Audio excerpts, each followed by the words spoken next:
Hello, everyone. Welcome to the 21st Alta Labs live stream. We appreciate you being here with us. My name is Chase Harrison. I'm the CEO of Alta Labs, and I'm joined with my co-host, Jeff Hansen, our wonderful CTO. Thanks for being here, Jeff. Thank you. I feel like we should add Nintendo World Champ to your title, CTO. I think it's appropriate. Anyways, we appreciate you guys tuning in from all over the world. We know it's either late, early, or right smack dab in the middle of your workday. And today we are very excited because if you can't tell by what our marketing team's put together, it is AP7 Pro launch day, which we are thrilled to talk to you about AP7 Pro today. It is certainly been a long time coming, right? Those that have been with us since the beginning know that we've been working on this for quite a while. And we will be talking to you about all the wonderful things that AP7 Pro has to offer. And we're happy to also announce that it's arriving in select markets actually this week in the United States, Europe, UK. It's also going to be rolling into next week. But I know there's going to be plenty of questions about that. So we'll get to those.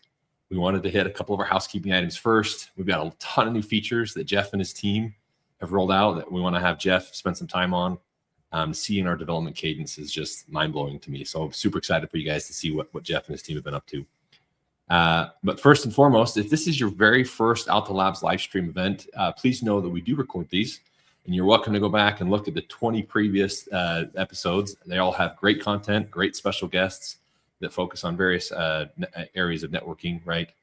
From business owners to those that focus on MDU, or multi-dwelling units, those that focus heavily on IT, et cetera, et cetera. So some great content there. Go check it out. This is recorded. You can also share this episode at its conclusion here in about an hour with any of your peers, friends, buddies, coworkers, you name it. And you can also tune in from any social media platform. And that is all piped into our dashboard here. And you can also, if you can hang out with us till the end, we have a live Q&A where we talk about anything Alta Labs, about Jeff, myself, the company, features that we talk about, AP7 Pro. If you will submit those through whatever social media platform you're tuning in from, those get aggregated again also into our dashboard here, and Jeff and I will address those as we go. The couple of announcements we have for you. Again, we're going to try and keep this condensed because we've got a lot to cover for you today. First of all, if you look, at least on my screen, it's right above my head. We have our Wi-Fi cup that we announced last week. That is in honor of what is going on in the world right now with the World Cup, and we're doing our own competition with the Wi-Fi Cup. We want to see how many access points our customers can install between now and July 19th in order to be eligible for the Alta Cash that's up for grabs, as well as a fun trophy that Rob has procured. What we need you to do is be taking pictures of your installs and letting us know how many APs you're installing, and then use the hashtags Alta Labs and then the hashtag Alta Labs Wi-Fi Cup. And that'll allow our marketing team to go find those and make sure you are eligible. I know we've got a lot of guys that are installing access points every day. We'd love to see pictures of those. You can submit those through social media as well as our community forum. Next, we have our installer of the month. We'd like to congratulate Ethoplex, Keith and his team, for being our June installer of the month. They are up to some incredible projects, literally thousands of access points. So it's great to see you guys thriving up there in Wisconsin. So, and then in honor of our AP7 Pro launch day today, we have once again juiced up the prizes. We will be giving away an AP6W, an S12, then our grand prize will be our brand new AP7 Pro. So the way that you can submit for that random drawing at the end of our live stream, is by submitting your first and last name to, we've changed the email now, it's win, W-I-N, at alta.inc. Again, all you need to do is submit your first and last name to win at alta.inc. Then our marketing team will get you on our lovely spin wheel, and they'll see what prizes you're able to win here at the very end of our live stream. So that is it for housekeeping. Jeff, I am so excited to see what you're going to be talking to us about today. So please take it away. Thank you, Chase. Yeah, great to be here. I'm excited to go over our features that we've launched over the last month, all to our existing products. And then after that, we'll get into the exciting AP7 Pro launch as well. First off, I want to talk about IPsec acceleration. Now, this is a feature that is available on Route 10. So this is our disruptively priced 10 gigabit router. And to turn it on, you really don't have to do anything. As long as your VLAN is not, your acceleration is not disabled, it will automatically turn on IPsec acceleration. This is available for all IPsec configurations. So whether that's an IPsec server or whether you have an IPsec configuration in here for a site-to-site configuration, as long as your ciphers are, we have a list, but like AES, GCM, pretty standard ciphers that are used, the hardware acceleration kicks in and you can get near gigabit speeds. Previously, you know, we were getting maybe 200 max, but that's because it was maxing out the CPU. And now, yeah, it's pretty awesome. So you can actually get much faster speeds when you're using, you know, an industry standard IPsec VPN. The next feature is another one that we're especially excited about, especially for like the custom install space, residential, even some commercial spaces could find this very useful. So I'm going to show it right now. Let's say, so previously, if you've used our access points before, you will have noticed there was a schedule down here, and you could turn on a schedule per SSID. And what that would do is it would turn off the Wi-Fi during that time period, or turn it on, right? Depending on how you configure the schedule. But anyway, the schedule was for the entire SSID. And so when that turned off, the whole thing kicked off. And a couple things that are different about our technology with scheduling is when the SSID turns off, it's still beaconing that SSID. You can still join it, but it turns into a captive portal at that point. And what's really cool is during that time when the SSID is down, your users can actually request time on the SSID. So it's still serving the SSID, get an email, it's a single click, and then you can allow them, authorize them for 15 minutes, 2 hours, the rest of the day. So plenty of options to be able to give your users more access on the SSID that's down for the time being. Well, that feature is so popular that people wanted to be able to use it not just for the entire SSID, but for specific passwords, and be able to like assign different schedules based on the passwords that are used. This is all core to AltaPass and our multi-password technology. So now the schedule settings are no longer a part of the SSID, but they are tucked now underneath the password setting here. So you can see here, there's this new option. It used to be ignore schedule, and you used to be able to say, okay, I want the schedule to apply except for maybe like a parent's password where they always have access to this SSID. But now you can actually assign different schedules based on the passwords that's used. So that's how kind of how you set it up. It's all right here. If you want to create a new schedule, it'll pop up a window here. So you can say, let's create a new schedule where the Wi-Fi is turned off during the daytime. We can turn on that cool feature I referenced where users are allowed to request time during downtime. And then we'll say, I don't know, we'll start Wi-Fi access at 7 and end it at 6 p.m. And that creates a schedule. This is a global schedule, so you can actually use it not just for this password, but for other things. And we have several other things that are coming, but I want to at least highlight one of those things right after this. So you can assign different schedules to different passwords. You can assign them to, let's say if you add a voucher, you can see here, you can assign different schedules to vouchers that are used. So vouchers are a really cool way to share your Wi-Fi using a QR code. If you're like a hotel or a restaurant, something like that.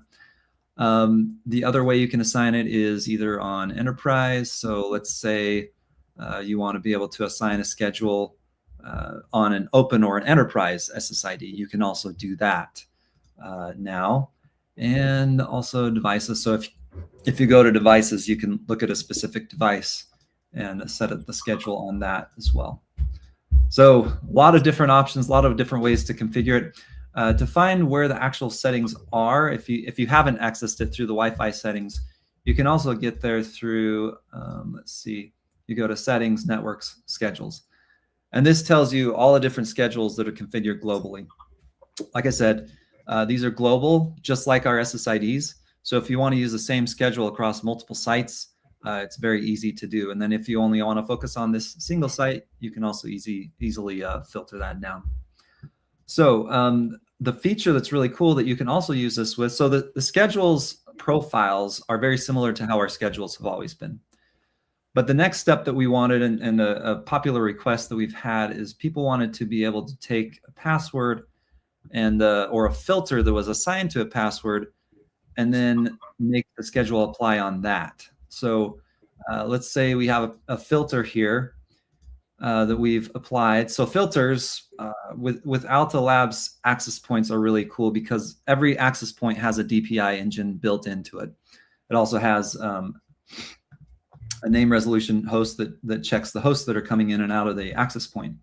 So you can actually go through and block certain applications that are blocked at typically the TLS, uses the SNI information to see what the applications are being used, or a host name. And what you can do with this schedule, these are all global, like I said, you can actually use those same schedules and assign one of those schedules to this filter. And you can turn on the filter, which means it'll block that content during that time. This is really cool. Like, I don't know, parents, like in our home, we have something called YouTube Tuesday, and it's where, we allowed YouTube, but only on Tuesdays. And so this allows you to go in and say, okay, I'm going to make a filter of YouTube. And so that will block YouTube, but I want it to only apply, turn on the filter. So if you want to make it so it turns off the filter, you would do this. And if you want to do it all of Tuesday, you would set up the filter to block.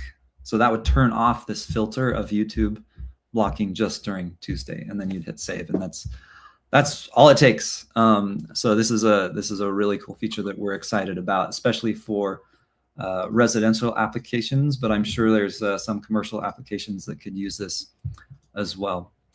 And so the Harrison household is excited about those, Jeff. Yeah, children everywhere screaming and crying.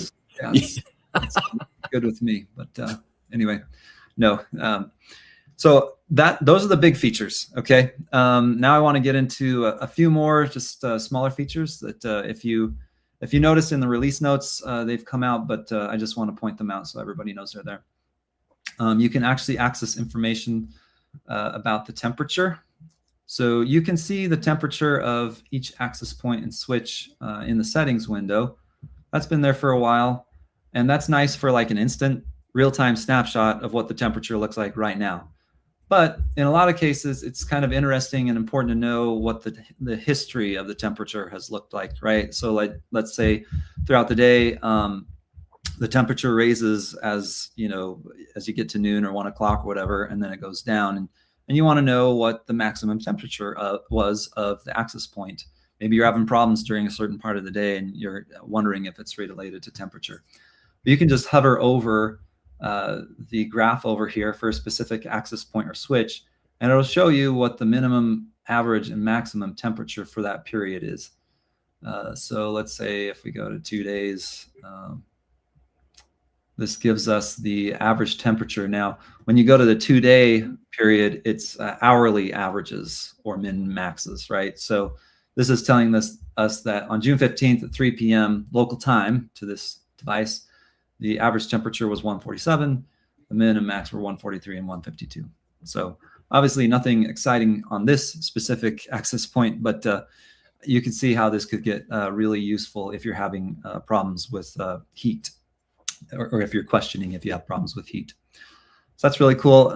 Let's see, the next thing is showing the PoE budget. So now we show every switch obviously has a different budget, maximum budget they support in our specifications. So we show that maximum budget on every switch. So it's really easy to tell if you need another switch or need more PoE or need an injector in a pinch, right? So all those different use cases that come up. So that's there. I wanted to show also on the firewall, we added one of the biggest problems in support is setting up port forwards. It's a very common use case, right? People want to be able to host their own stuff, websites, do gaming, whatever.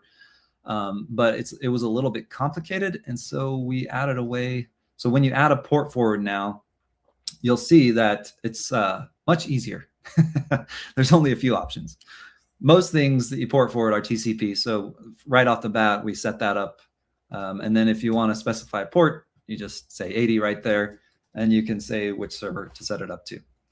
Not a lot to read, not a lot of tooltips to go through. So this just makes it a lot easier and reduces some of the load on our support team because it was a little bit trickier before. So yeah, we're just laser focused on making it easy to use. And so if you make sure the simple port forward is enabled, you get just a few options. You can still, of course, use the advanced options. You just turn off the simple port forward, and then you'll get what we've always had. So, which is a lot of different options, very versatile firewall. But in a lot of cases, probably most cases, most people don't need it. So we shortcutted that. And then lastly, we also added the ability, let's say you want to be able to forward all of your VPN traffic over or all of a VLAN or all of your connection over a VPN. You can actually do that now. You just go to, let's say if we already have a VPN configured. I don't right now, but let's say I did have a WireGuard VPN configured to another site. If you just set the remote subnets, this is the key, to 00001 and 128.0.0.0.1. Previously that wasn't allowed, and so you could only cover half of the internet. So this covers like one half of the internet of IPv4 space. This covers the latter half. Since the specificity of it is not as big as your default route, that allows you to set up a route for any traffic that's not related to your like critical VPN connection and normal default route on the router that will ultimately go over this VPN connection. So if you want to just send all of that over to another site, that's how you do it. And that's about it. That's all I have for new features for this last month. But if you have questions, concerns, comments, please feel free to reach out right now or hit up our forum. Absolutely. Thanks, Jeff. Once again, you guys have been up to some incredible work. We're excited about all those features. I do know we have some questions there that have come in specific to those. We flagged those. We'll come back to those here during our live Q&A. So, and again, for those of you maybe who are just joining, feel free to submit any questions that you have for anything that we've covered or have covered in the past or anything about Alta. We'll get to those at the very end when we hold our live Q&A. Also, before we jump into our AP7 Pro, I want to just plug a quick reminder that we have a giveaway that we're doing. If you submit your first and last name to the email address win, W-I-N, at alta.inc, then you will be eligible to win an S12 AP6W and an AP7 Pro, brand new AP7 Pro in honor of launch day today. So thank you. Yeah, whoever did that. That's wonderful. So without further ado, we want to get into the AP7 Pro. We're going to kick that off with our new hero video. Our marketing team has been up to some incredible work here. So we'll share this, kind of set the stage and start diving into AP7 Pro.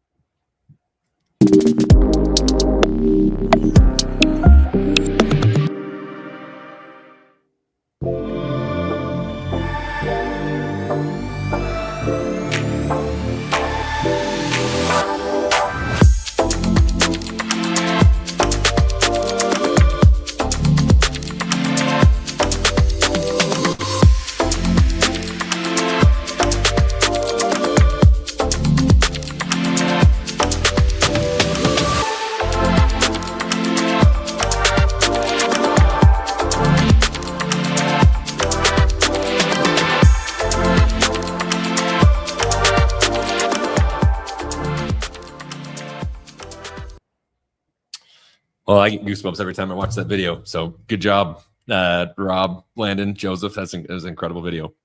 So anyways, today is the launch day of AP7 Pro. As we mentioned at the beginning of our live stream, AP7 Pros have started to launch or started to arrive in channel this week in select markets in the, I'd say the United States market, as well as parts of the UK and EU markets. Those will all be coming in as we get into next week. So we're, for our live stream this month, we are using today to officially launch AP7 Pro.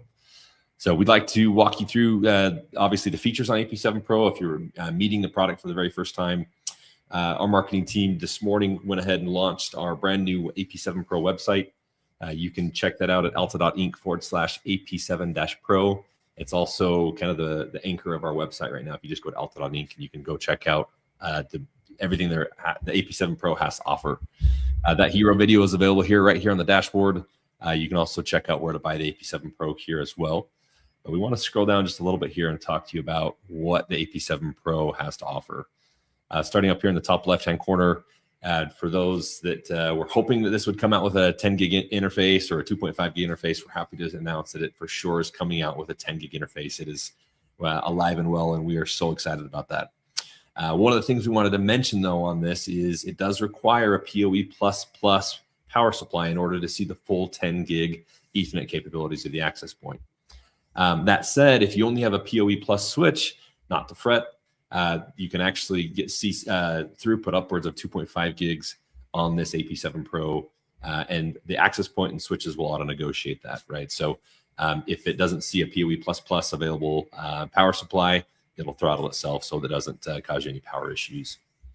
It is a tri-band access point with full Wi-Fi 7 benefits. You'll see through the data sheets, everything else, what it's rated at the various bands. But it is 2x2 on both the 2.4 gig and 5 gig bands, or excuse me, 6 gig bands, and it's 4x4 in the 5 gig bands. The AP7 Pro itself is also able to be managed from anywhere in the world via our scalable cloud management solution. You can also use it with our on-prem solutions as well, both control and the self-hosted Docker LXD image as well.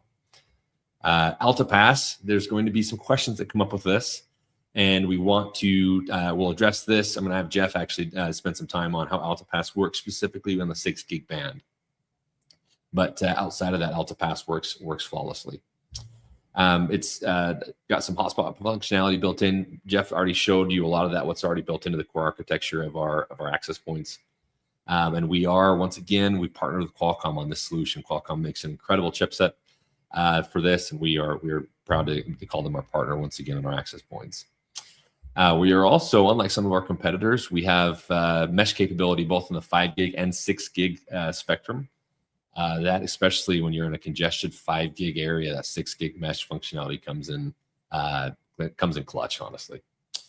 As far as our benchmarking on superior range and performance, we once again are outperforming a lot of our competitors here. We're squeezing every bit of performance out of that AP7 Pro as possible, with even more to come as Jeff and his team continue to work on refining and improving the firmware on the AP7 Pro. It is going to be supported at launch in our mobile app. You'll be able to onboard that, set it up, configure it, and have everything in the web interface that you can on the mobile interface as well. And then that same DPI functionality that you've come to know and love in our AP6, AP6 Pro, and AP6W is also built into the AP7 Pro. And again, kudos to our marketing team. For you to, for any of you who want to come and get to know and become familiar with AP7 Pro, you can come check out this website, see all the various features, functionality. We got the data sheet loaded, quick start guide as well. And then it's a Parallax website, so you'll be able to actually, as you continue to scroll, see an exploded view of what the internals of the AP7 Pro look like, see the build quality. This is 100% unique to Alta Labs, right? It's not something that's just off the shelf. So it allows us to get maximum performance and assure that there aren't things like security with no name off the shelf chipsets, whatever else. With security being core to our focus, right? AP7 Pro meets and exceeds those standards and expectations that we put for ourselves. There's a brand new mount that came with that's coming with the AP7 Pro.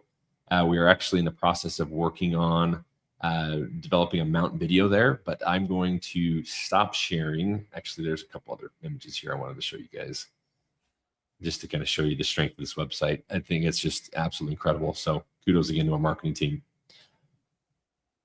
But we will stop sharing here just so I can show you this. So we do have a brand new metal mount. This has been a major piece of feedback for us. There's been a lot of people that actually quite like our plastic mounts with our AP6 and AP6 Pro, but there have been a fair amount that have had frustrations with that as well. So we wanted to go ahead and introduce a mount that is quite a bit more rigid and is a little bit more versatile. This is backwards compatible with the AP6 and AP6 Pro. The plastic mounts for the AP6 and AP6 Pro are also compatible with AP7 Pro. But this definitely solves some problems.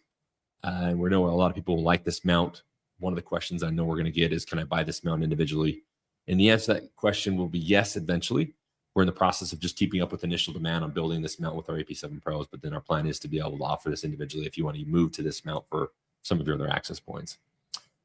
But that is about what I wanted to cover for now. Jeff, is there anything I missed? And then if not, do you mind spending a little bit of time on Alta Pass at 6 gigahertz? Yeah, no, I think that's great. Just I wanted to point out, yeah, especially the fact that you can do mesh using 5 gig or 6 gig. That's really clutch because I mean, we used to recommend that people install. There's some cases where, if in general it's always best to wire, right? But there are cases where doing a wireless uplink or mesh makes sense. And so we used to recommend, if you want to do mesh and still be able to serve other channels on 5 gigahertz, you would put like two AP6s or AP6 Pros right next to each other, just wired to each other. One would be the mesh and one would be the service AP, right, that people would connect to. But with the AP7 Pro, you actually don't need to do that anymore because it already has like a mesh radio and a service radio built into it. So for normal deployments, as long as you're not doing something super high dense, it works actually really well. And obviously the 6 gigahertz spectrum is amazing because it's still so clear and there's a lot available. Not a ton of usage out there still. So yeah, so I wanted to cover a couple things. As you know, Alta Pass is core to our strategy. It's an easy way to set up a bunch of different passwords for every SSID. This is really useful for like MDUs where somebody moves in, you give them a password, and that's how they get on the internet, right? So that you can add a bunch of passwords here to do that. But there are some issues with the way that the Wi-Fi Alliance requires WPA3 and 6 gigahertz for passwords. And that's good because obviously, it's better security. We always want better security, but there's also the caveat that multi-password is broken in that case. And so we've been working now for years to try to solve that.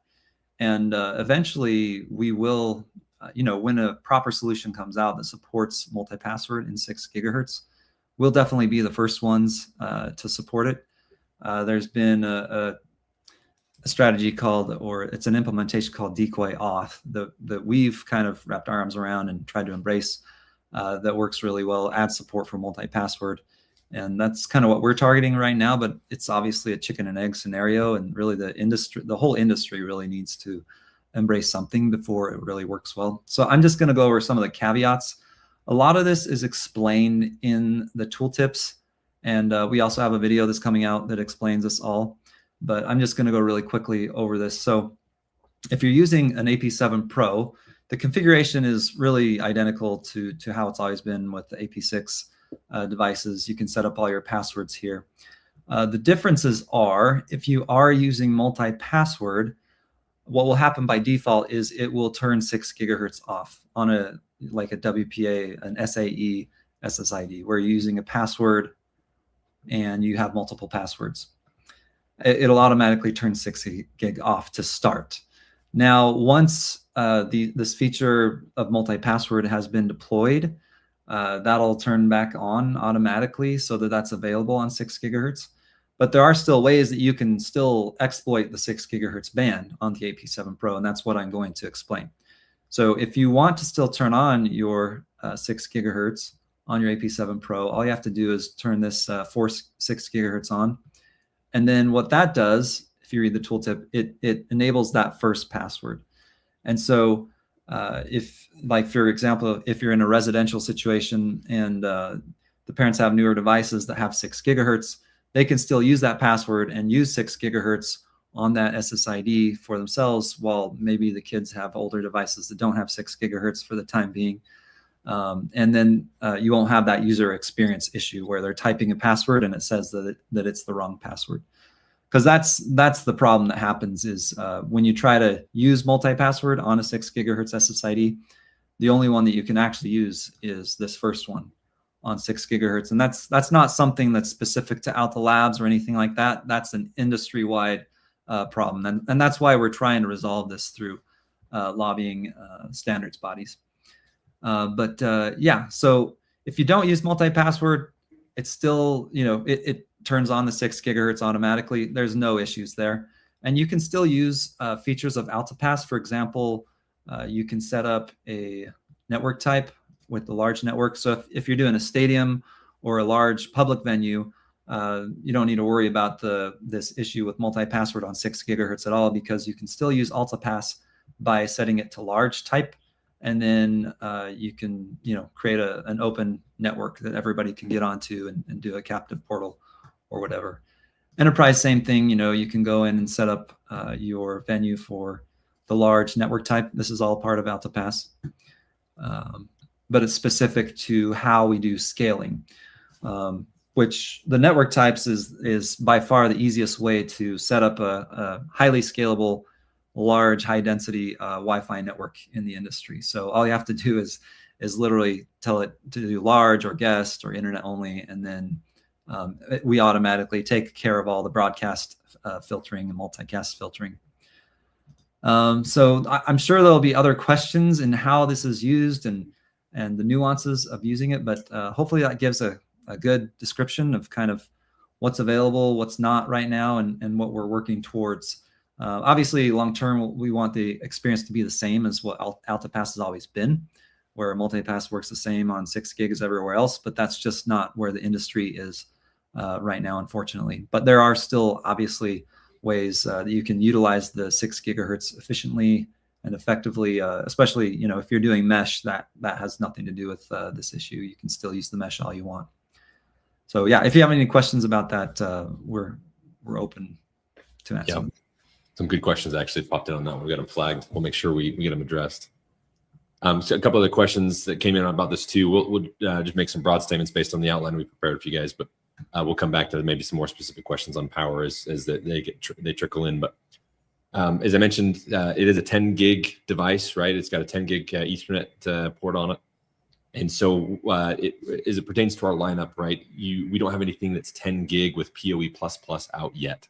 That's something that we were working on. We talked about in some previous live stream events. That's something we're pushing to try and have out by the end of this year. There's still some things we're refining, working, tweaking to try and make sure we hit those deadlines. But for now, right, if you wanted to be able to benchmark or do some speed tests to try and get upwards into the 5, 6, 7 gigabit per second range, you would need to use like a PoE++ injector with any of our switches that have a 10 gig uplink on it. So that would be our S12, S24, as well as our S48. So you can use the 10 gig uplinks there. Also, our S48, if you'll remember, does have 16 2.5 gig ports on PoE+. And that's generally what we've been doing a lot of our testing on, right? Both here at our office, a lot of our test sites, my house, for example, Jeff's house, everyone's houses, really. But it's been working great. So, but yeah, more to come there. We definitely see a hole in the industry as far as PoE++ enabled 10 gig switches, especially at the price points that we're going to try and hit. So certainly more to come there.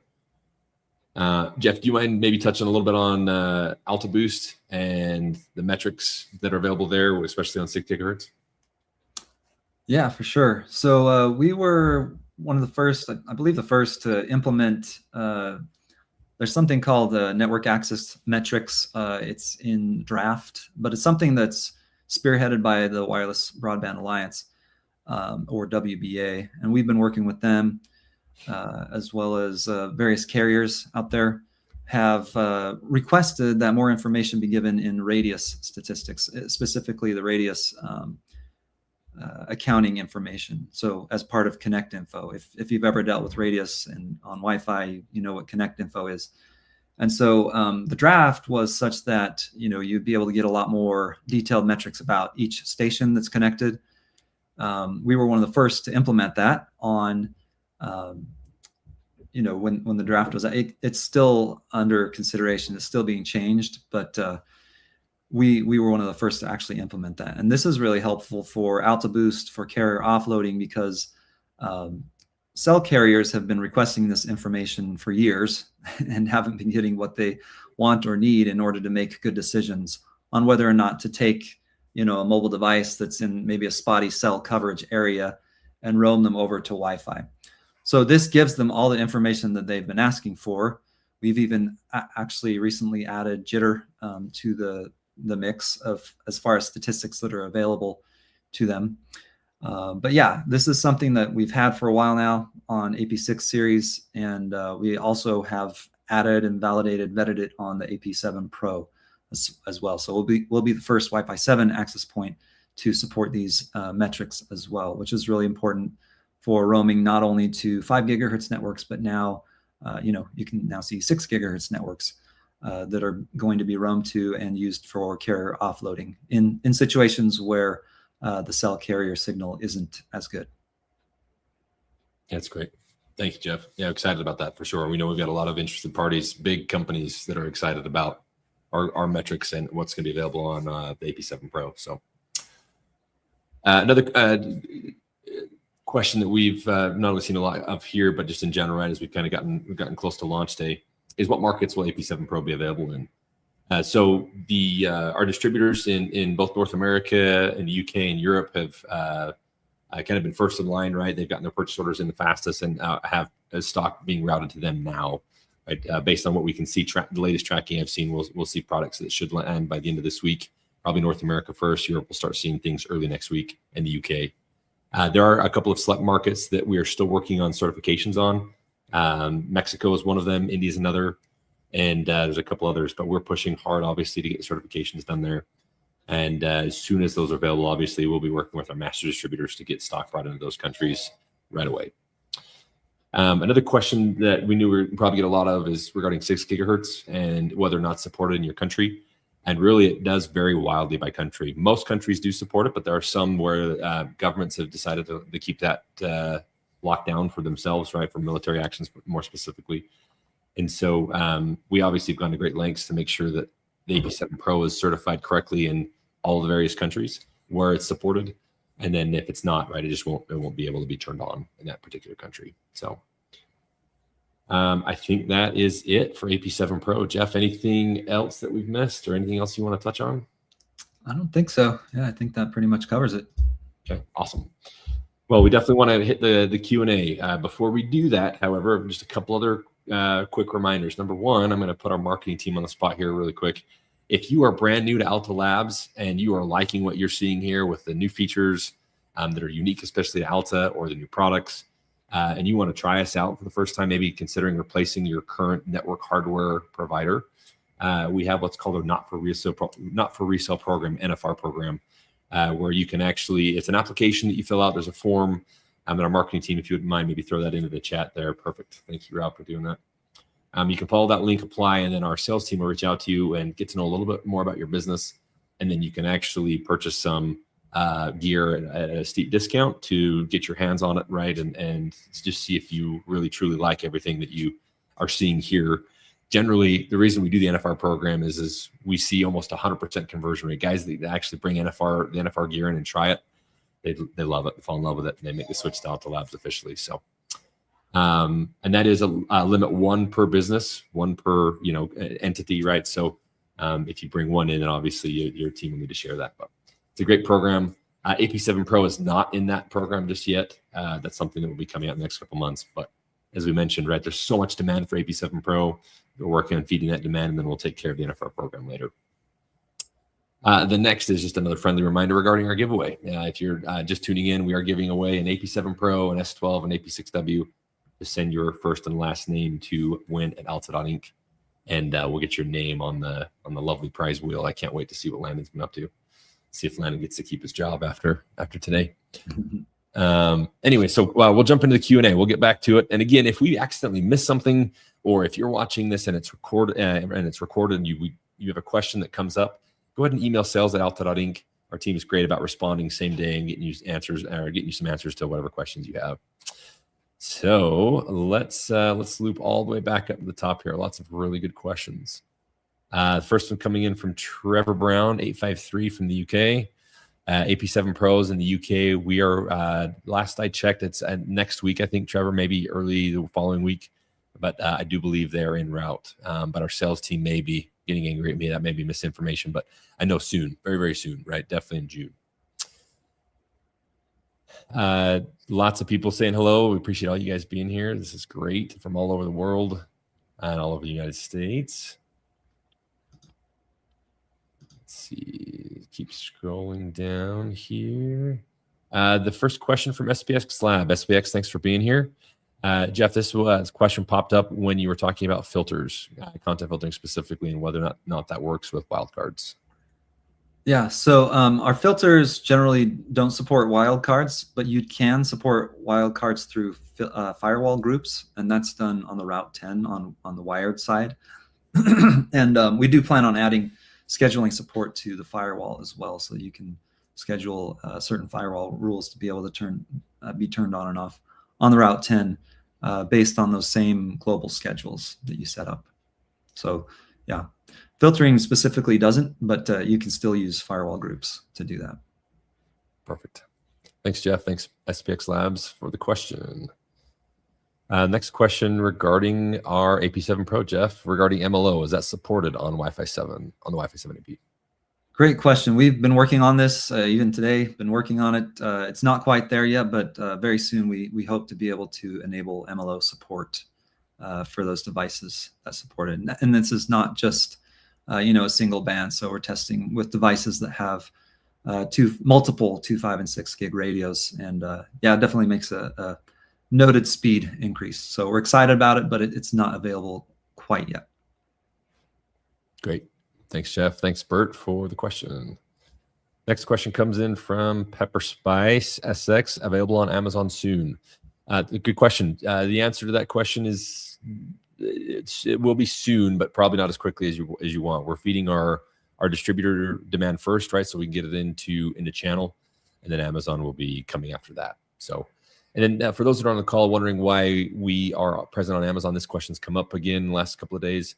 At all, right, is for us, it's all about protecting our customers, right? By just having an open marketplace there.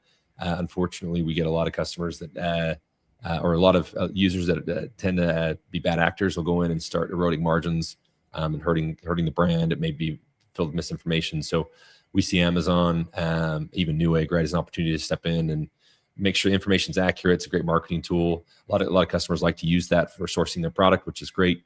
And then we also obviously want to protect that marketplace as well and the pricing therein. So again, Pepper Spice, great question. Thank you. And that will be forthcoming. The AP7 Pro will be available on Amazon in the future. Another question from Bert. So does this mean a PoE++ switch is coming soon? The answer to that is yes. We're working on that right away, actually. Hopefully by the end of the year. That's our goal so far. Yeah. Another question from the Beard of Knowledge. Thanks for being here. Can the Route 10 power it at 10G? No, not 10G, but 2.5 for sure. Yeah. Yeah, I mean, you could hook up a transceiver with an RJ45 10 gig connection and then use an injector, sure. But on the Route 10. But that's the only way to make that work at 10 gig. Yeah, good catch. It's a good catch, but yeah, absolutely. Another question on AP7 Pro. User Jeff, EF, whatever the last part of the handle is, will all 3 radios run even on PoE+? Yes. Yeah, absolutely. As long as you're at 2.5 gig or lower, you can use all the radios and it fits right under that 30-watt max limit. Awesome. Thanks, Jeff and Jeff. There we go. Beard of Knowledge got it. 2.5 PoE. Perfect. Another question on our S8 PoE, Stephen. Yeah, thank you for the question. That is the SKU name for the 8-port 10 gig switch that we're working on, PoE++. Actually, maybe more power than that, but more to come. Another question from Todd. Todd, thanks for being here. Are we at the limits of copper Ethernet PoE technology? How do we get beyond 10 gig with power, limit cable length? I'm going to defer to you on that one, Jeff. Yeah, I mean, if I just get out my crystal ball, I don't know exactly how that's going to work. I mean, obviously for speeds faster than that, a lot of people are moving to fiber, which obviously doesn't carry power. There are cables that do have power with fiber, but they're obviously more custom, more proprietary. So I don't know. I mean, I could see, potentially making an industry standard fiber cable that has PoE or power in it. Something like that. As far as copper, though, yeah, it really boils down to physics and the thickness of each of the conduits or the conductors inside. And yeah, I think you would start to need quite a bit thicker cable to be able to handle speeds much higher than 10 gigabits. at this point. But yeah, I can't say much more than that.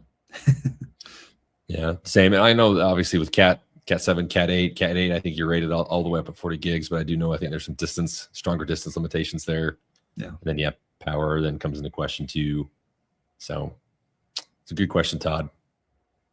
Yeah, we'll see what the future has. Question from Darren Salko. Darren, welcome all the way from South Africa. Thank you very much for being here. They are actively shipping now. I believe we've got your order in specifically for South Africa. Darren's our master distributor for South Africa. Philip and Dallin can be working with you on that one for sure. Great to see you, Darren. Yeah, it's great to see you again, Darren. Let's see. I think we answered this pretty thoroughly. I'll bring it up again. Question from a random YouTube user, I like the username. Currently, the Route 10 Alta switches don't have PoE++. That is accurate, but you can definitely you can see really good utilization out of the S48, right? As well as the Route 10. They both have 2.5 gig Ethernet interfaces there. Also, it's probably worth mentioning, right? From on the 6 gig band, we are when you look at benchmark speed tests, right? Generally, the conditions have to be just right for you to see much over really even a gig, right? 2 gigs. In labs, there's some vendors that are claiming upwards of 6 gigabits per second. But again, environment has to be perfect. So definitely would love to have some feedback from our user base, right? As you get the AP7 Pros in your hands and what the speeds you're able to get out of it. Definitely should see multi-gig, but to what extent definitely is going to depend on your environment, your cabling, the whole gamut. So anything you want to add there, Jeff? Yeah, I mean, and that's the thing is like a lot of times speed isn't necessarily the most important factor, like the maximum speed. In a lot of enterprise deployments, right, it's more important that you can handle a lot of different clients, all at different speeds, different ranges, and you're rarely going to get a case where you need multi-gig Wi-Fi to multiple clients in a single space at close range, working that closely together. And if you do, you can certainly get multiple access points to be able to handle that. But yeah, and like we said before, I mean, we're still working on optimizing, making sure that we eke every bit of performance out of the AP7 Pro. So while we're pretty happy with it for launch, we don't see that as the endpoint, right? We're still working on improving that even more. Absolutely. Thanks, Jeff. And thank you, random YouTube user 8509 for the question. I think we answered this, but I'll definitely want to hit it again for the new people that are just tuning in. As far as AP7 Pro, the new mount that we're producing, I've got one here on my desk. This is going to be available eventually with the AP6 Pro. Right now, we'll probably just package it up and sell it individually, and then you'll see the surface with some of the other access points down the road. And then it is also backwards compatible, right? I know SPX Labs applauded that one to make sure we caught that this will work with AP6 Pro, and vice versa, right? If you've got existing AP6 Pro mounts, it's as easy to pop on the AP6 Pro off and then putting an AP7 Pro in its place. Yeah, I've had a couple instances where that was an amazing feature to be able to use the old mount with the new AP. Yeah, I agree. Makes swapping so quick, so fast. Yeah. It's so nice. Another question from Bert. Small question related to the web UI. Is there SSO on the roadmap to integrate with Entra ID? Yeah, so this is more for the management platform first, but we do plan on adding like SAML support to be able to authenticate, and then you just add your entire company or all of your installers into that group. Make sure they're all part of the same domain, and it'll pull permissions from the SAML instance. So that would work with Entra through SAML, hopefully by the end of the year. Yeah. Awesome. Thanks, Jeff. Thanks, Bert, for the question. More questions about switches. I think we've hit that pretty hard on PoE plus versus plus plus. So we'll keep moving along. Next question from Kevin Cobain. Is there any plan to have AP7W? The answer to that question is yes, Kevin, actually. I'm glad you asked. We're looking at both a dual band and a tri-band. We'll probably lead with the dual band first in an AP7W format. As far as timing on that, we're probably a little early on that. I think we talked a little bit about it on one of our live streams, but it's one of those we're trying to have out maybe end of this year, early next year. But definitely more to come in that regard. Thanks for the question. All right, let's see. Another question regarding AP7 Pro. I think this came up a little bit more on the 6 gigahertz side, Jeff, when we're talking about Alta Pass, whatnot. Would a hybrid AP7 Pro and AP6 Pro system be a good setup? How would roaming be affected? Yeah, so we use our same proprietary roaming implementation on the AP7 Pro as we've always used with the AP6 Pro.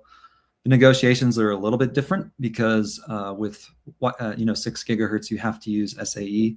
And so it uses SAE FT as the authentication instead of just SAE. But yeah, you can still roam between your AP7 Pro and your AP6 Pro within the limitations of the multi-password support for 6 gigahertz that I've already covered. So in a lot of cases, it makes sense to leave the 6 gigahertz off until that's been solved. But if you're using a single password, yeah, I mean, it's not a problem at all. You can roam back and forth regardless. Yep. I mean, it maybe help to mention. So what I've done at my house, and it's been working great, right, is I've got a couple AP7 Pros, a couple AP6Ws, then an outdoor AP. My wife and I use that first password, and I force 6 gigahertz on. And then my kids use the second password for filtering, scheduling, everything else. And that has worked great from a hybrid ecosystem. So. Yeah. Another question from Bert. I've seen another vendor doing this first setup on WPA2 and reassociate on WPA3. I know this breaks security, but this way you can still use 6 gigahertz. Is this something you have thought about? Yeah, we've definitely thought about it. I know that some of these workarounds are patented as well. So we're trying and not necessarily work extremely well either. So we're trying to avoid something that is kind of a Band-Aid on a problem that the industry has. And we want to make something that's a first-class feature. And that would be, this decoy auth adds multi-password support to 6 gigahertz, fully backward compatible. And so that's kind of what we're throwing our weight behind. Yeah, we've definitely seen other solutions out there, but we want to make sure that it works really well. I mean, as you know, as new technologies, new security comes out, a lot of times it'll break things and you have to disable things in order to keep compatibility, but it's not as secure. So we want to make sure there's a good user experience with the highest security as well. Yeah, agreed. Yeah, thanks, Jeff. Thanks, Bert. Good question. Another question from user Mad Ducks Fam Vlogs. Would we possibly get the STL files for plastic mounts so we can 3D print them? I don't have a problem with that, actually. I think we could probably make that happen, get it posted up on our resources page. It's a good question, Mad Ducks Fam Vlogs. Another question from Zachary Biles. Is it possible to force meshing to 6 gigahertz only and disable client servicing from 6 gigahertz? So yeah, great question. The meshing on 6 gigahertz, it's not in the user interface, but I can share a command if you reach out on the forum to force it to 6 gigahertz if you want to be able to do that. And then, of course, disabling client servicing from 6 gigahertz is easy. You just go into the user interface and make sure that the 6 gigahertz band is turned off on that. And that'll still broadcast 6 gigahertz for mesh, so it has your uplink. But then you can still connect users to its service SSIDs on 2 and 5 gig. Hopefully that answers your question. And I can give you the command for forcing it to 6. Awesome. Thanks, Jeff. Thank you, Zachary. Question from Russell2323. Good to see you, Russell. Do you have any recommended PoE++ injectors that are tested by you guys? I've tested a few and I haven't had any problems with them. I mean, generally what you can find online. But Jeff, do you have any specific name brands that you'd like to recommend? Not really. I mean, everything that I've tested so far, we had some issues that we resolved, but they're not issues anymore. So yeah, pretty much you can use any injector that I've tried. And if you reach out specifically, I can give you a couple that I have successfully tried. Yeah, sounds great. Thanks, Jeff. Thanks, Russell. Question again from Bert regarding Radius. Is there any plan to implement a kind of Radius as a service in the product?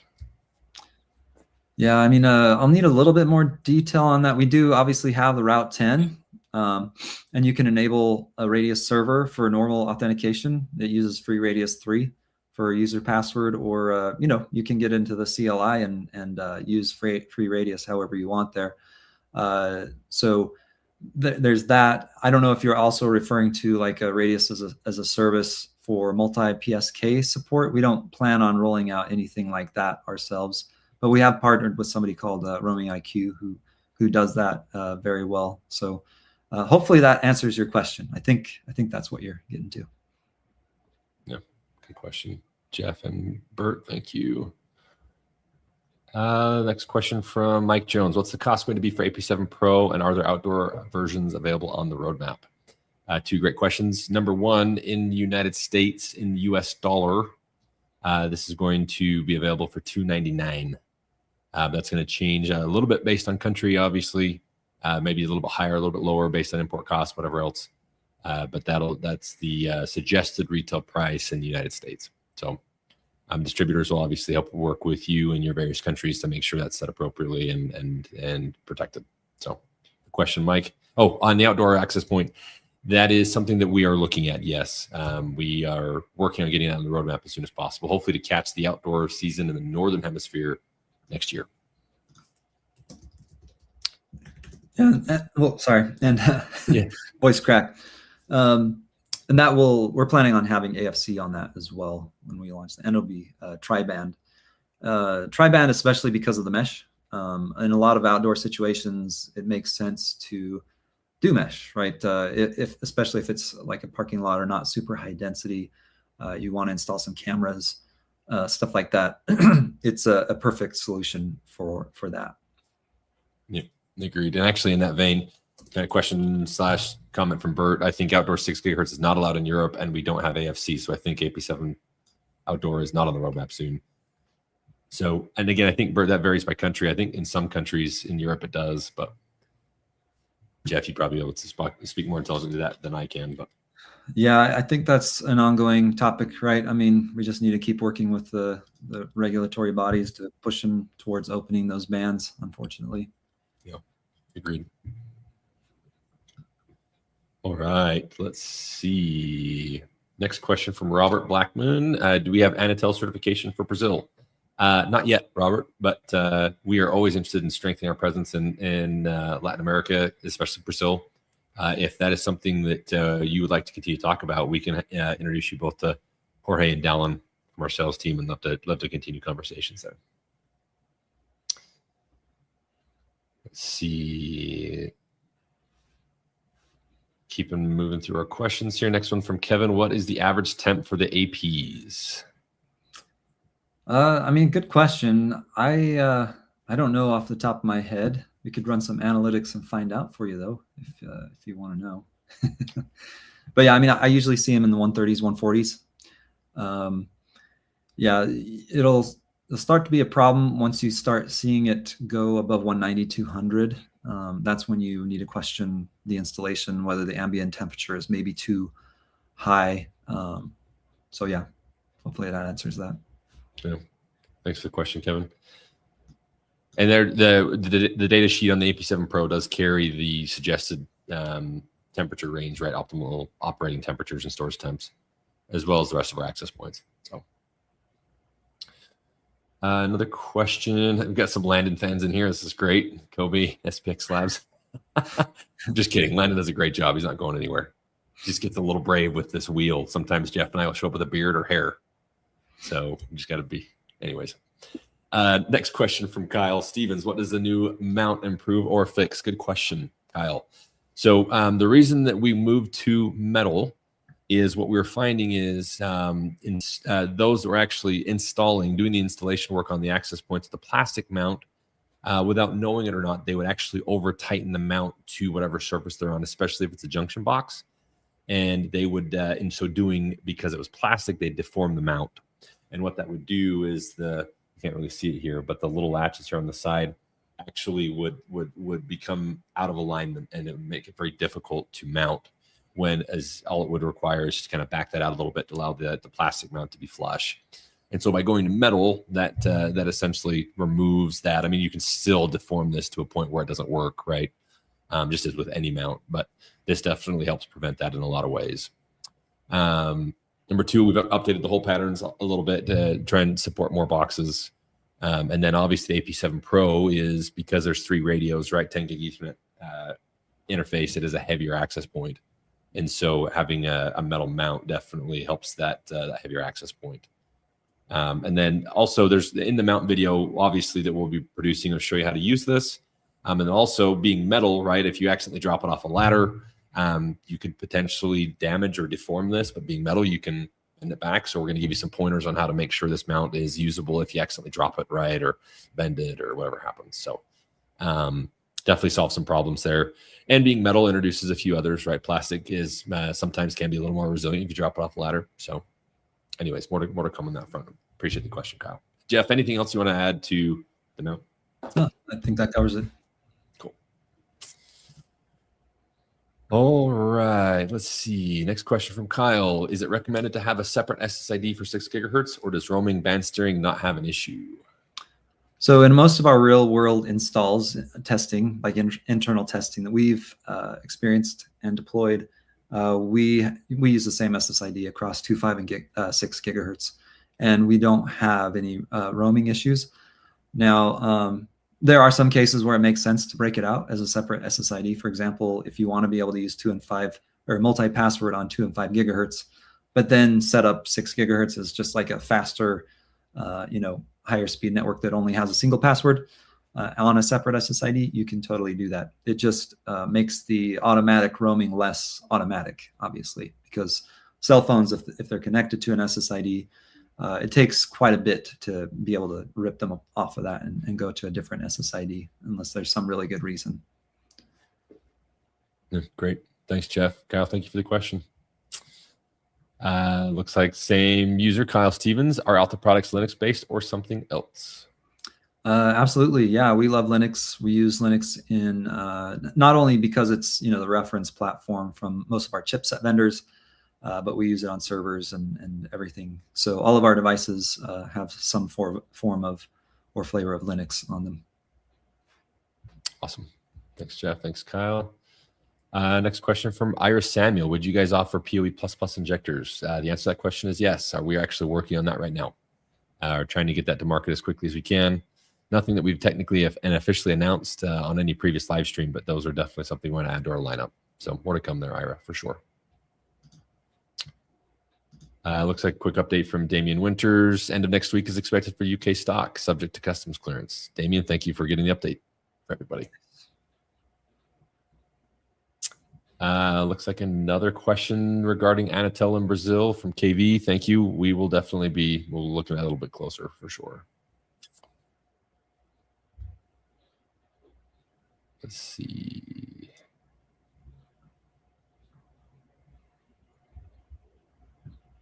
Questions on AP7 Pro Outdoor. Yay for SSO. This is great. Thanks for the feedback, guys. Another question. Let's see. This question's from Dale Wheeler. Dale, thanks for being here. Any plans on some smaller desk switches, maybe like a 5-port, something that could be powered by PoE? Yes, definitely something we're looking at.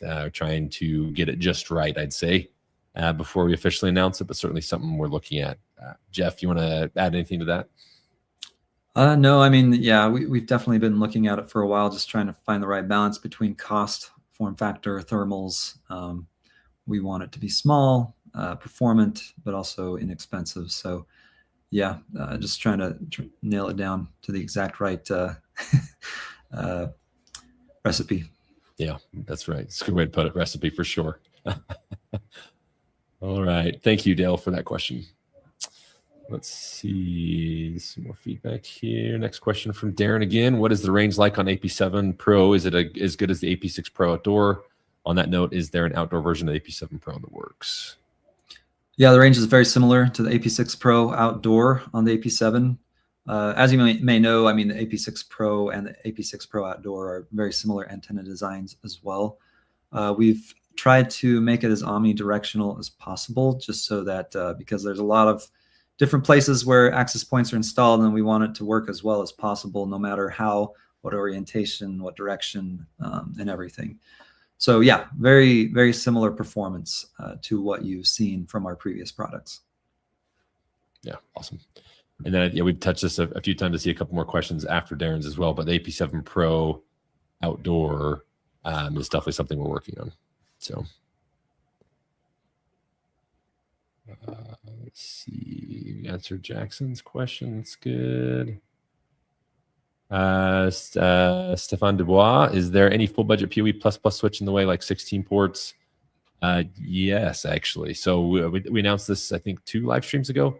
Our 24 port switch will be hopefully out by the end of the year. That's PoE plus. And then we're also looking at a 10 gig plus, maybe plus. Anything you want to add there, Jeff? Nope. Yeah, just watch our previous live streams. It has all the information on our plans. Yep.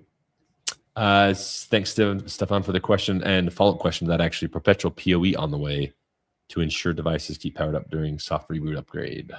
Yeah, I mean, that's an interesting question. We do support that on our switches. All of our switches will keep the PoE on through reboots and upgrades, but we don't do that on the Route 10. So maybe you're asking about the Route 10. Maybe we can clarify that. But yeah, we do that on switches normally because those are more enterprise deployments. We don't do it on the Route 10. That was intentional just for the types of deployments that those are in. If you need that, you would usually have like an external switch connected to the Route 10, right, to keep those up through the updates. Yeah, good question. Thanks, Stefan, for that. And thank you, Jeff, for the answer. Mike, I like the avatar here. I am a Minions fan myself. Good to see you, Mike. Any words on the point-to-point radio? I'm making good progress there. Initially, some tests they did not meet our minimum standards. But the new tests that we've conducted and some of the changes that we've made in specifications are coming along swimmingly. So more to come here for sure. Still something we're going to try and get out hopefully by the end of this year. This is a great question, Surf and Sam. I appreciate you asking it.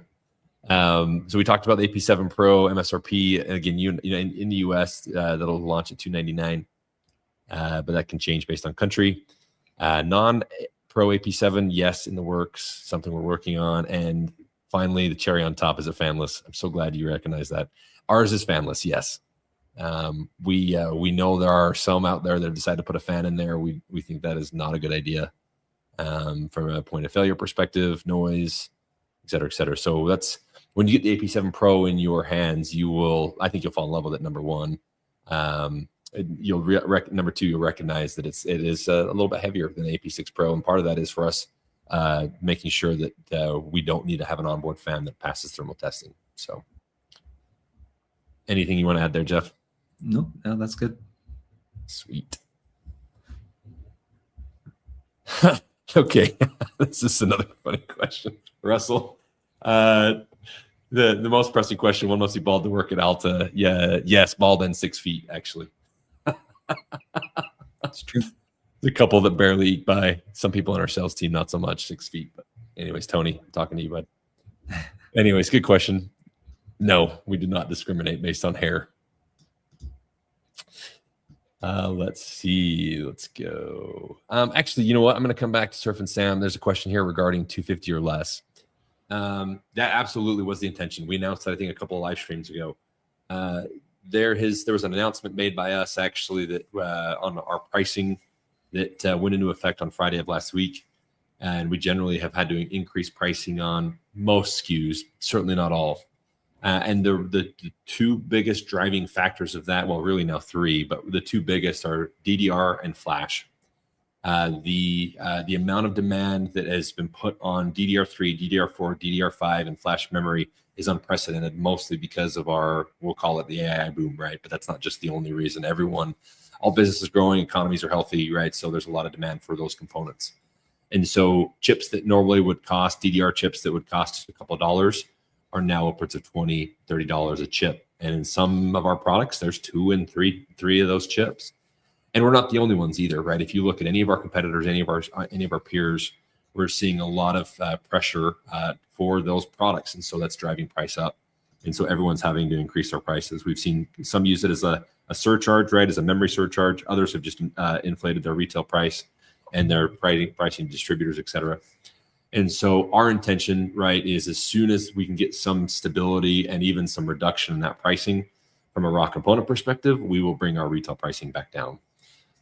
We know where we'd like to be, and $299 is certainly not it, but just the reality is that's how much it costs us to produce it now in today's day and age. So Surf and Sam, our intention once again was to be below like around the $249, $239 price point, but until further notice, it's going to be at $299.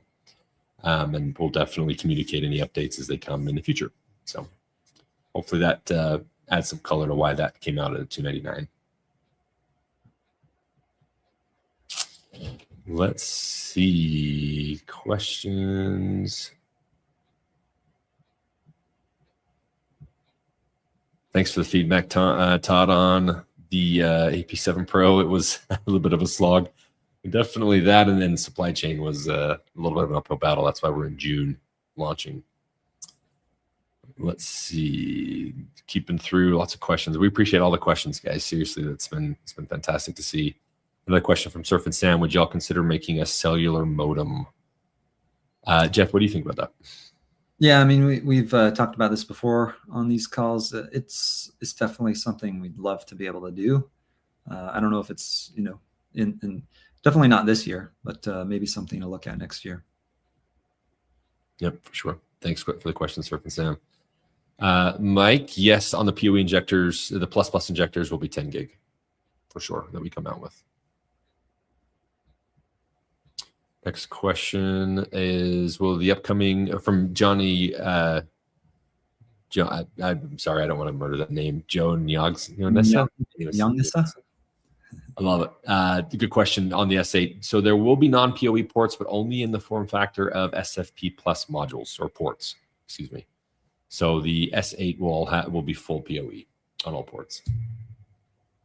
Good question. I'm sorry for butchering the username there, bud. Another question from Justin, first question from Justin. Justin, thanks for being here. Speaking of enterprise, is any more work happening on logging and data availability in logs? Yeah, I mean, I'm curious to know exactly what you're looking for. We expose all the system logs already. You can set up a remote syslog. You do have to know a little bit more of how those systems work to be able to grok it all, but we believe that's sufficient for most use cases. But definitely, if you have any specifics on how you could be more effective in getting logs from our system, we're open to hearing about that, of course. For sure. Yep, absolutely. Thank you, Justin, for the question. Thanks for the answer, Jeff. Kobe, we don't discriminate on anything, height or baldness or anything. So just a total joke. The fun thing is, though, is if you see most of our sales team walk in a room, everyone's over 6 feet. And so there's just kind of a running joke that we have a height requirement to be on the sales team. And actually, most of our team is over 6 feet, which is wild. I think Jeff's over 6 feet. I mean, most of his team's over 6 feet anyways. Well, we love playing basketball, right? We do like playing basketball, actually. I love it. Yeah, Todd, thanks for the support. You see it too. Semiconductors is up everywhere for sure. Mike, that's funny. Let's see. From a user, whatever the hash is there, since I'm currently going through Tropical Storm Arthur, is the AP hurricane proof. The AP6 Pro outdoors holding up just fine right now. We actually have one of our influencer partners, Kevin, down in Florida, ran it through a hurricane last year. He actually threw it out on his lawn, I think, and it worked great. So yes, it's hurricane proof, I guess. Good question. Let's see, another question from Kobe. Any plans on having mesh tech in smaller switches like the I'm assuming that's the S8? Yeah, I mean, not anytime soon. Usually you would have to use, an access point to be able to extend the mesh like that. So nothing necessarily with Wi-Fi built into the switch, if that's what you're asking. Yeah. Question. Kobe, thank you. Thanks for the answer, Jeff. Let's see, next question. How much power does the AP7 Pro consume during full utilization? Yeah, so the absolute maximum, if you look at the specifications, is 35 watts, and that would be like, 100-meter long cable. That would be the highest ambient temperature, 50 degrees C, and also maxing out, throughput on every single radio. So definitely a bit of a corner case, but that's 10 gig PHY connection speed as well. So a little bit of a corner case, but if you do set up those parameters, that's what you'll get. Yep. Great. Thank you, guys. Next question from Michael McLean. We've shared the new price on the AP7 Pro. That's going to be $299 retail in the United States. As far as any of the new products that we have been announcing, we are not ready to announce any sort of pricing on those yet. Obviously, as we've already been talking about DDR and flash, that is having a huge impact on the bill of materials costs. So as we get closer to launch, we'll share some pricing there. Next question from Surf and Sam. I don't want to be rude, but the AP7 saw a lot of delays. I've avoided using Aruba Instant-On because they take forever to release new Wi-Fi standards. Can we expect more timely releases in the future? That's a good question, Surf and Sam. We've mentioned this a couple of times, right? Whenever you develop a new product, it is an intricate ballet, right, of not only development, firmware development, but also hardware development. And then if you crack open any of our products, you'll notice there are a number of components that sit on any PCB board, all of which are generally produced by multiple manufacturers. And so if there is even one component that has a shortage or a delay, it delays the entire project. And so we also subscribe to the belief that we don't want to be the very first to market on any particular product, like Wi-Fi 8, for example. I see that in your next question. There's a lot of development time that can go into that, right? Just to say you're first to market.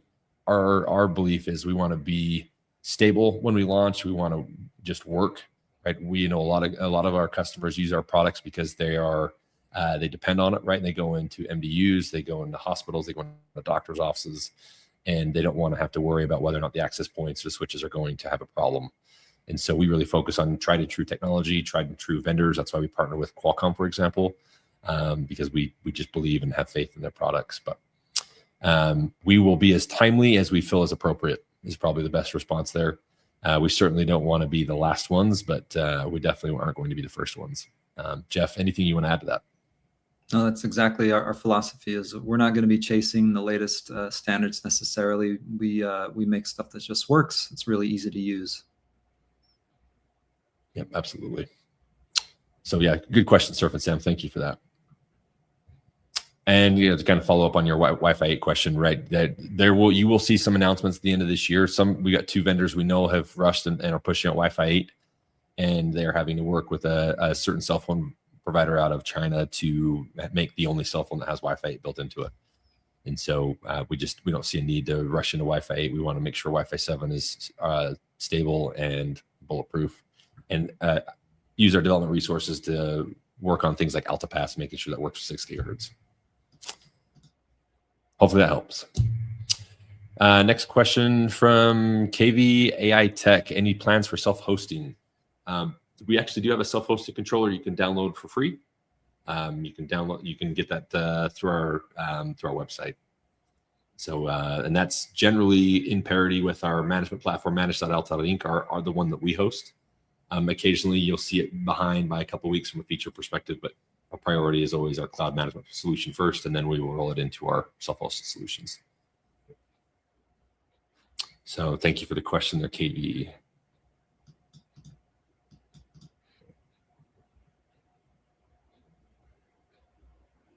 Yeah, Justin, thank you for the support on these on the delays. You're absolutely right. Let's see. Here's another question from Stefan. Did you plan on access to Alta platform with restricted access, only network views, maps, telemetry, Wi-Fi passwords? Yeah, so I mean, there are different permission levels of users that log into the platform. You can make them a non-admin, which does exactly what you said. So they can still view the network, see what's going on, but they can't actually change anything. But not only that, you can also assign those users with the ability to change certain passwords, right? So let's say you have an administrative password on a site that you don't want them to be able to change, but you want them to be able to have their own password that they use that's maybe filtered or on a schedule or something like that. You can actually do that in our platform. And if you have any specific questions on how to do that, you can reach out. For sure. Thank you, Stefan. That question. Another question from Russell. Random, but is Alta Gives Back still going on? Yes, it is actually. Maybe put the marketing team on the spot here a little bit, but if you go to alta.inc at the very bottom, there's actually I think at the very top too, at the header, we have an Alta Gives Back link. and we are actively taking applications and approving them. We've got maybe a little bit of a backlog there. I know we've got one that we are still reviewing, but if you want to get those in, we definitely want to hear about the opportunity to give back to the community. For those that maybe are not familiar with Alta Gives Back program, I'll take just a second to plug that. So it's right now it's only available in the United States. We're working on opening it up outside of the U.S. But essentially, if you have a 501c3 that you work with, which is a nonprofit entity, and there is a need for that entity, both from a routing or switching access point Wi-Fi perspective, we have partnered with a foundation that allows us to basically donate gear and pretty much any scale, but it does have to be a 501c3. And we do have an application process that our marketing team will be putting in the various socials here in just a minute. But you go and apply for that, and then our team reviews that internally, and then if it's approved, then we will reach out and coordinate all of that. So thank you, Russell, for that question. Michael, thank you for the clarification there. We are happy to send out the new price sheets. If you will email sales@alta.inc, we can work on getting you the updated price lists that went live on Friday last week. Another question from Mad Ducks Fan Vlogs. Any further thoughts on having different code trains a customer can be on, like beta, production, and ITS? Yeah, I mean, this is something we've considered for quite a while. Haven't pulled the trigger on it, obviously, but yeah, I mean, when we do something, we'll definitely make it well known. And I don't know that we would break it out into, like, for example, prod and LTS. We're all about stability and reliability, so our prod would be more like an LTS, right? So, but certainly, you know, being able to release those features early, it is handy for us as well, just to find issues before they get out into a production environment. So yeah, nothing to announce or anything, but we're still considering it. For sure. Maybe one other thing we could add is we do have, we use on the iOS side, right? They have a really good external beta platform that we can enroll you in with just your email address. If you are an iOS user and you're interested in being a part of that beta program, again, understanding that it is a beta program, you can email sales@alta.inc and we'll work on getting you enrolled there. Hopefully Jeff doesn't curse my name for just doing that live. Oh boy. Okay. Let's keep going here. Again, great questions, guys. Lots of them this time. Thank you for getting these in. If we missed any of your questions, again, not intentional, we'll definitely, please email sales@alta.inc and we'll make sure they get answered. Surf and Sam, thank you for the additional color on Wi-Fi 8. Next question from Virgil Nikolai. Do you plan on or foresee any major UI changes of the Alta controller in the future, either already planned or TBD based on community requests? I mean, mostly we just follow the community requests and see what needs to be changed based on that. If we did a refresh, you know, it'd just be like a design refresh. But we like the way that everything's kind of organized and how it's easy to see things quickly. A lot of people will say that it's very simplistic, but that's by design. You can always dig in. If you just hover over and start clicking on things, you can get typically all the information that you need with just a few clicks. So if there's something specific that you're looking for, we're definitely open to hearing that and considering that. But yeah, I mean, we're not planning on redesigning everything necessarily right now. Yep, good question, Virgil. Thank you for the answer, Jeff. Next question from Stefan. High availability feature with 2 Route 10s. Yeah, I mean, that's definitely something we've been considering for a while. Trying to get through our first, you know, there's a couple features like, for example, OpenSSL, firewall scheduling that we want to knock out first. And then, yeah, we're probably going to start looking at high availability with VRRP and things like that later on this year. Yeah, I'm excited for that one too. Stefan, thank you for the question. Next question back from Virgil. Any updates on the Academy initiative to continue anywhere in the near future? Yes, actually. So I think we may have shared this in last live stream. But anyways, our plan is to release a new module to what we call Basecamp every quarter. So for this quarter, second quarter, by the end of June, you will see Altitude 2000 go live. I know our marketing team and our support team and development teams have all been working feverishly to make sure we hit that deadline. And then in Q3, you'll see Altitude 3000. And then finally in Q4, you'll see our ACE program come out. So more to come there in just the next couple of weeks, Virgil. Thank you for the question. Another question from KV. Any plans for a larger router project or route project? Yeah, I mean, we haven't announced anything yet, but I do have to ask, your requirements. Route 10 is actually pretty hefty and capable of handling thousands and thousands of clients. So it really just depends on your use case, up to 10 gigabits, right? And so we feel that covers a lot of our user base right now. If there's some other requirement, then just let us know. But yeah, we don't have any plans right at this moment to do anything larger than that. If we did, it would be very similar to the Route 10 specifications, probably with more RAM and flash. Yeah, great. Thank you, Katie, for the question. Thanks, Jeff. Let's see. All right, I think we are down to our last question here. Behang coming in with, will it be possible to quickly and easily select WAN 1 or WAN 2 from cloud in case if I find a WAN is not working up to a mark but failover not triggering? Well, I mean, I'd rather look to the source, like the root of the problem there. So if the triggering is not happening and you can reproduce it, definitely reach out to us. And I would consider that a bug, right? If it's not failing over properly. Otherwise, yeah, we don't have a way to force the WAN other than through obviously reconfiguring it, changing the metrics around so that it uses one WAN over the other. But if you are able to reproduce a problem there, definitely reach out to our support and we'll dig in. Yeah, Behang, actually, I think I remember us talking about this a little bit too last time we were together. This, Jeff, to add a little more color here. Some countries have ISPs that claim to be like a gig or 500 megs, right? But then all of a sudden the ISP suffers some sort of degradation, right? Where they're only seeing like 50 meg throughput. So still enough there to keep Route 10 thinking the connection's active, but the ISP is actually to blame.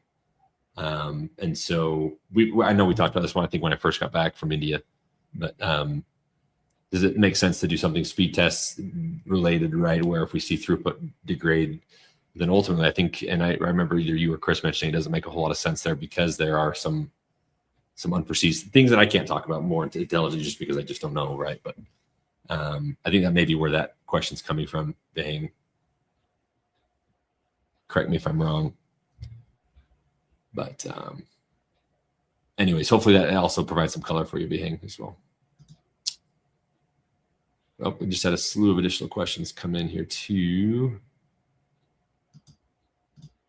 Another comment from Justin. I know it's silly, but there are markets that can't use Route 10 because of no redundant power.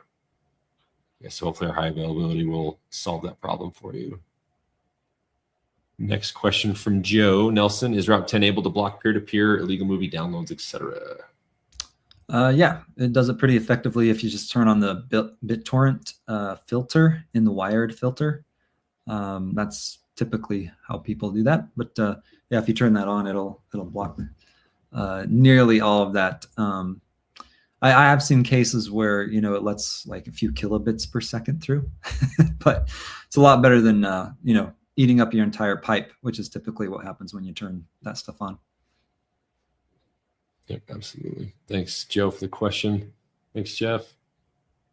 All right, we are an hour and a half. We are getting, I think we're one more question here. This one from Crucial Tech via Instagram. Can you speculate a price range for the upcoming point-to-point? I do a lot of point-to-point links, but most are on Starlink. I'd be thrilled if I could price it around the Mimosa or Ubiquiti solution. Good question, Crucial Tech. Again, that's a little bit difficult until we actually get into production because of the volatility of the DDR and flash markets. Our original intention was to be around the $500 retail price for the pair, but that's going to probably change once we come to market. So definitely more to come there as we get closer to launch. Yeah, and the reason is we want to utilize 60 gigahertz for the medium just because of the speed benefits. On the lower cost units, they may work, but they'll max out at like a few hundred megabits. So we wanted to be able to give a full gig. Yep. Agreed. Thanks for that, Jeff. All right, we are through our Q&A section. I think that was a record, actually. So thank you again for everybody who submitted your questions. Hopefully we got everybody some more clarity, some answers on everything you wanted to ask. As I mentioned previously, feel free to email sales@alta.inc if we missed your question, or if you're watching this after the live event, and we'll happy to get your questions answered. Actually, one more question snuck in. I'll pop this up and then we'll get our prize wheel pulled up. This one is from KV. Any plans for Starlink API integration? Pumplink can query the antenna and present telemetry. Yeah, that's already out. If you just use the latest version of Route 10 with the latest version of the controller, it'll show that information as it queries it from the satellite. Yeah, that's awesome. Good question, KV. I'm glad when we can answer and say that's already out. Okay, here we go. I'm going to move this over to our prize wheel. So we're going to start with the AP6W. We'll do that first, then the S12, then the AP7 Pro. So we'll run through these, and then Landon will be in touch with the various winners to get address, shipping information, et cetera, et cetera. And Landon, I am surprised. This is moderate. Here we go. All right, here's our wonderful prize wheel. Let's see, for the AP6W, let's see who's going to walk away with that bad boy. I love it. AP6W goes to Virgil. Congratulations, Virgil. Next will be the S12.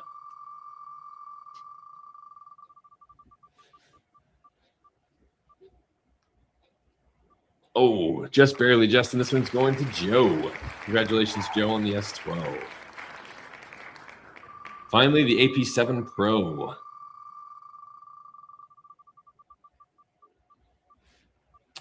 This is going to go to Steve Murray. Congratulations, Steve. That is exciting. All right, Jeff, anything that we missed? Anything you want to touch on before we sign off?